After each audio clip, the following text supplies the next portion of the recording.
Curcumin, और ये मेरी आपसे हाथ जोड़ के प्रार्थना है कि करक्यूमिन जरूर लेना है, राइट?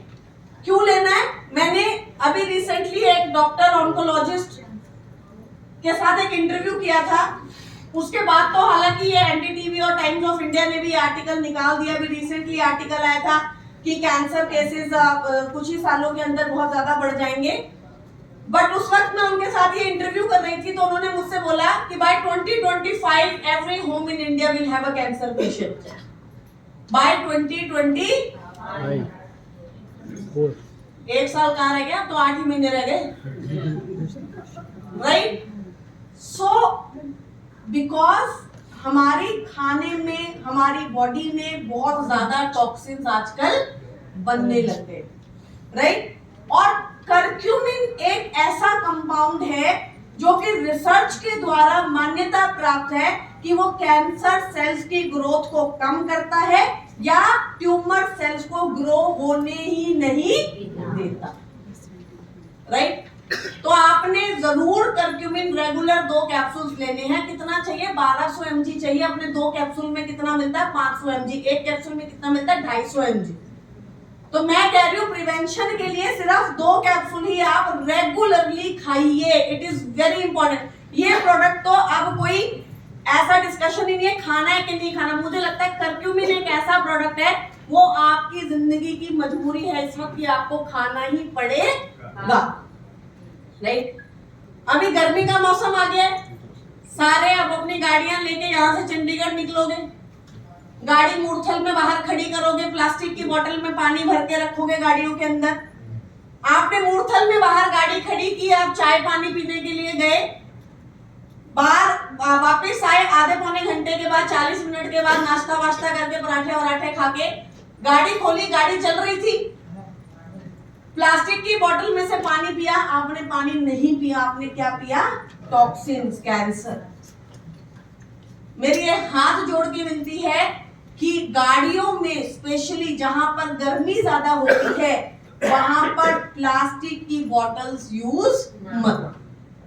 स्टेनलेस स्टील की कर लो, कांच की कर लो, नहीं स्टेनलेस स्टील की हैवी जो उसकी आती है ना, वो बेस वाली, वैसे वाली कोई बोतल ले लो, आराम से पानी पियो, किसी के साथ लड़ाई हो जाए सर फोड़ो और निकल लो।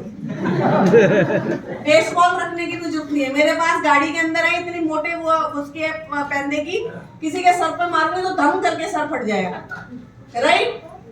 तो आप ऐसी कोई बोतल रखो। Next is aluminium foil. अगर यूज कर रहे हो तो बंद कर दो।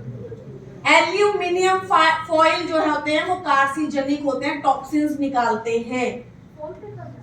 Foil paper, yes, aluminium foil paper, जो जिसमें आप बच्चों को सुबह सुबह रोटियां पैक करके देते हो। नो, बटर पेपर का यूज कर सकते हो, मसलिन क्लॉथ जो पतला कपड़ा आता है उसका यूज कर सकते हो, लेकिन एल्यूमिनियम का फॉइल यूज नहीं करो। एल्यूमिनियम के बर्तन, एल्यूमिनियम के बर्तन, एल्यूमिनियम के बर्तन घर में यूज नहीं करने हैं, राइट? अब आप कैसे समझोगे मुझे नहीं पता, लेकिन रिक्वेस्ट है 5 या 7 बर्तन ऐसे होते हैं जो बदलने हैं। 2 कुकर, 2 कढ़ाई, 2 चाय बनाने वाले और 2 दूध गर्म करने वाले, यही हैं जो रोज यूज हो रहे हैं, बाकी कोई रोज यूज नहीं हो रहा, इन्हें बदल लो। चौथा, मेरी किचन प्लास्टिक फ्री है, मेरे किचन में कोई प्लास्टिक नहीं, ना ही मैंने आज तक कभी प्लास्टिक को होड़ किया। कहीं से कोई प्लास्टिक में खाना भी आता है हम वापस फेंक देते हैं, वो प्लास्टिक यूज नहीं करते। प्लास्टिक जितना एक्सेसिव अपनी किचन में यूज करोगे उतना ही वो कार्सिजेनिक आपके खाने के अंदर वो टॉक्सिन्स को कन्वर्ट करता है। तो कोशिश करो कि मत करो। स्टेनलेस स्टील का एक एक बर्तन भी चेंज करना शुरू करोगे, धीरे धीरे वो क्या हो जाएगा? चेंज हो जाएगा, राइट?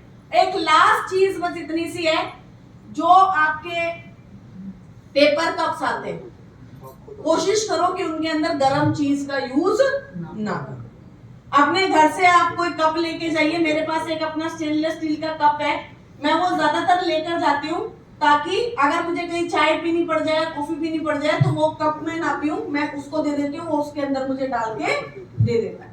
क्योंकि उस पेपर कप के अंदर बहुत पतली थिन लेयर ऑफ प्लास्टिक होती है। जैसे ही आप उसमें गरम गरम चाय डालते हो वो प्लास्टिक क्या हो जाता है, घुल जाता है।